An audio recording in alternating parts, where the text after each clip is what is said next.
Welcome to The Explainer. Today, we're diving headfirst into something really wild. We are going to take a highly structured, strictly impartial look at a seriously dense collection of documents known as the Gnostic Indictment. Now, this dossier lays out a massive, highly detailed claim that a completely human-built secret space program has been operating right under our noses for decades. Our goal here isn't to validate or debunk any of this, but to do a forensic audit of the source material.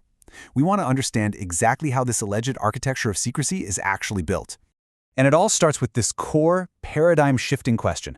What if the phenomena we've been seeing up in the sky isn't extraterrestrial at all? What if the real secret is terrestrial engineering? We're talking human-made, heavily patented hardware that's just hidden in plain sight and funded by billions of black-budget dollars. The texts we're auditing today actually claim that the whole alien narrative is just brilliant camouflage, designed entirely to protect a monopoly on advanced physics. So to audit this architecture, we'll be following a 5-step framework. 1, the patent trail. 2, the corporate syndicate. 3, the Congressional firewall. 4, compartmentalized secrecy. And finally, 5, the lethal purge. All right, let's jump straight into part 1, the patent trail, blueprints in the archives. A massive secret program like this can't exist purely in theory, right? It needs a tangible paper trail of research and engineering. And the dossier claims the blueprints for these highly advanced machines aren't locked away in some extraterrestrial vault. They're sitting right in the U.S. Patent and Trademark Office.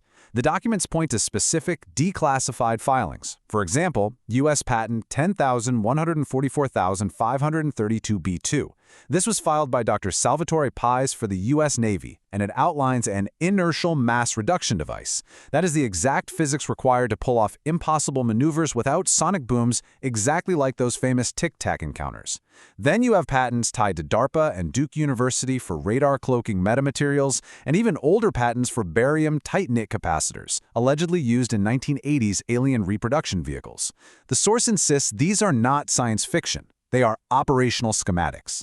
But what happens if an everyday civilian inventor stumbles onto these same physics? Well, the dossier highlights a genuinely staggering number from the Federation of American Scientists. Right now, there are over 6,000 active invention secrecy orders. Under the Invention Secrecy Act of 1951, the military-industrial complex can legally suppress any civilian technology that threatens the status quo, things like ambient temperature superconductivity or zero-point energy. If an inventor tries to speak out about their own creation, they literally face federal imprisonment. The claim here is that the blueprints for world-changing tech are legally confiscated and buried in a dark vault. Moving on to Part 2, the corporate syndicate. Who builds the fleet? Think about it. If this tech has been engineered, you obviously can't build a multi-billion-dollar anti-gravity craft in a standard Pentagon parking lot. It has to be manufactured somewhere. According to the text, the real architects of this secret space program aren't elected politicians, but a highly insular corporate syndicate. The documents name names: Lockheed Martin's Skunk Works division, Boeing, Northrop Grumman, BAE Systems, and Battelle. The dossier alleges these private aerospace titans are the true custodians holding the recovered metamaterials and the reverse-engineered hardware. And this brings us to the absolute genius of the alleged cover-up. It all relies on a legal firewall. Why use private companies? Well, if the U.S. military officially owned a working TR-3B craft, Congress or investigative journalists could theoretically expose it using the Freedom of Information Act, or a FOIA. But if you legally transfer the recovered materials and black-budget patents over to private corporations, they become totally immune to FOIA requests. It's a loophole that completely shields the hardware from standard democratic scrutiny. The dossier doesn't just guess at this. It anchors the claims using statements from industry insiders. Take Ben Rich, the legendary former director of Lockheed's Skunk Works. He is quoted as saying, "We already have the means to travel among the stars, but these technologies are locked up in black projects, and it would take an act of God to ever get them out to benefit humanity." The source material uses public confessions exactly like this to argue that this corporate cover-up isn't just a wild theory, it's an admitted reality by the guys who actually built it. Which leads us directly into Part 3, the Congressional firewall, blocking the truth. So if private corporations hold the tech, what happens when elected officials actually tried to investigate? The documents introduce a really critical term here.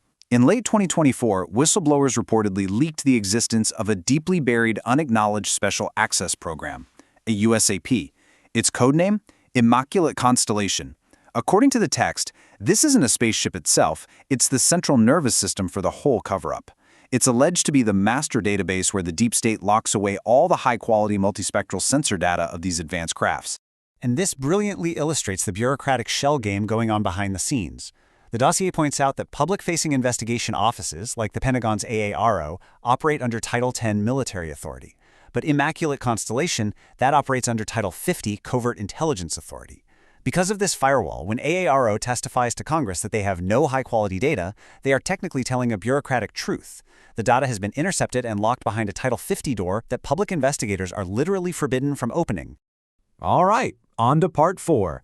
Compartmentalized secrecy, fracturing the supply chain. Now, a logical question pops up. How could a conspiracy involving thousands of people, spread across multiple corporations, and decades possibly remain a secret? The source texts say the answer is strict compartmentalization. You fracture the supply chain so completely that almost nobody sees the whole picture. For example, in Step 1, a defense contractor builds a localized radar spoofing module. Step 2, a DARPA-funded university works in total isolation on a metamaterial layer. Step 3, a completely different Navy lab patents a compact fusion core. And finally, in Step 4, those disparate parts are shipped out to heavily guarded black sites, like Area 51, where they are finally assembled by a highly restricted core group. There's this incredibly stark analogy from the text that sums it up perfectly. Compartmentalization ensures a worker can spend their entire career building a component for a starship, fully believing they are building a part for a toaster. The whole system relies on absolute psychological and operational control. These engineers are brilliant, for sure, but they are kept completely siloed from the true application of their own life's work. Which brings us to the fifth and undeniably the darkest chapter of our audit. Part 5. The Lethal Purge, Silencing the Custodians.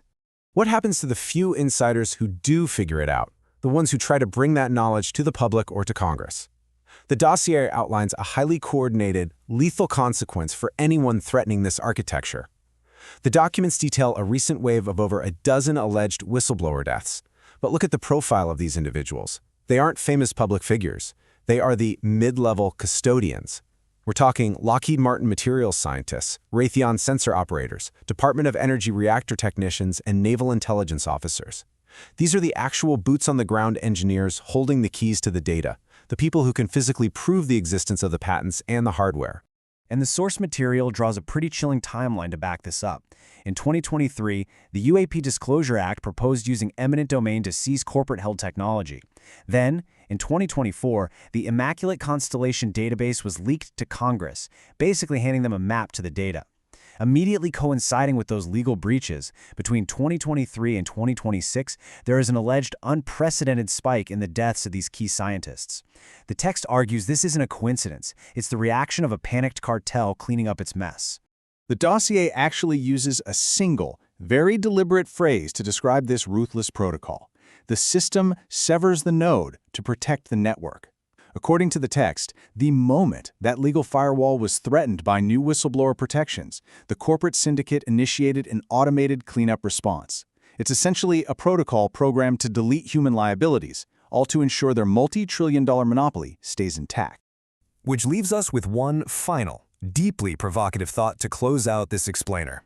We've just mapped the patents, the corporate syndicates, the bureaucratic loopholes, the parted-out supply chains, and the lethal enforcement detailed in the Gnostic indictment. If even a fraction of this terrestrial technology actually exists, if things like zero-point energy and mass reduction are locked away in black-budget corporate vaults, what is the ultimate price humanity is paying to keep it hidden in the dark? It's a question that definitely leaves you wanting to dig much deeper into the archives. Thanks for joining me on this audit, and keep asking the big questions.